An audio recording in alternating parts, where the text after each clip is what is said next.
Now, the group managing director, Cardinal Stone Investment, Michael Nwezi, has asked Nigerian businessmen and investors to lock their dividends and income into the domestic economy, calling for what he describes as patriotic investing. His comments were among other investment ideas and strategies outlined at the forum organized by Cardinal Stone Partners to track government reforms and how to navigate them for the markets in 2024. This happened Thursday. Let's take a listen.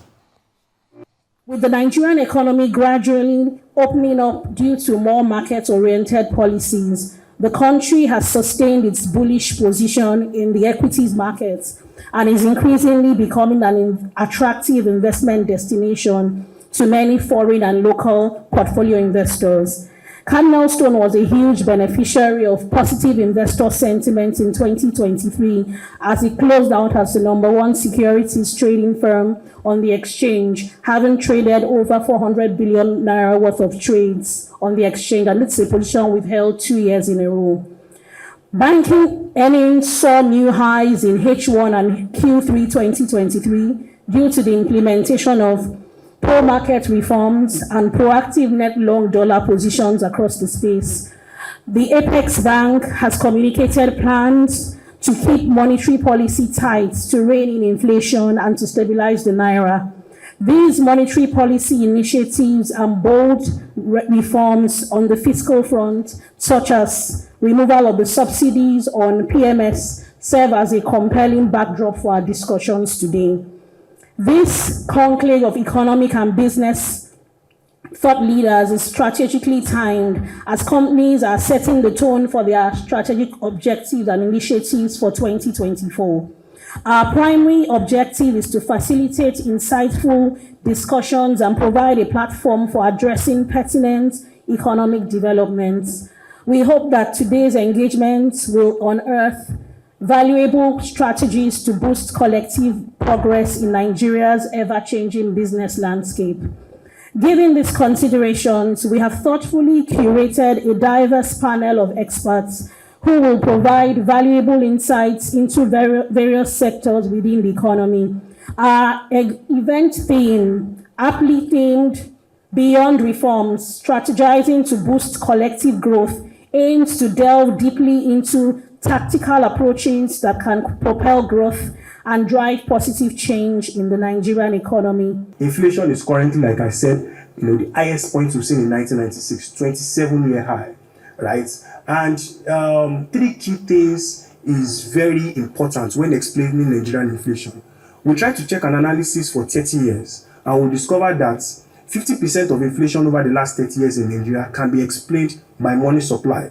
Secondly, 25% is attributed to FX devaluation, and then the last is idiosyncratic risks that we cannot attribute to any specific factor to, which is more of diverse factors. Now, money supply currently is at the highest level we've seen on record, and that we think is partly contributing to the elevated numbers that we have. Aside from that, energy costs, inflation, the devaluation all contributed to the rise in inflation that we saw in 2023. 2024, we think that inflation will remain elevated, well above the long run average. But there might be a slight moderation when you compare it to 2023. I would think that this will largely emanate from base effect, basically. Nothing serious, nothing special. While we understand the government, the monetary authorities are trying to rein in inflation, we think that inflation will remain elevated. They've guided, that's the CBN, that the inflation target for them, they've been having conversation around inflation targeting. They've come to a conclusion that the inflation target for Nigeria is about 21%, about 21.8%, which is close to our own forecast of 22%. Aside from that, they've guided that they will continue to hike interest rates. A report came out recently by Bloomberg this week that the CBN would likely do about 500 basis points, come the February meeting.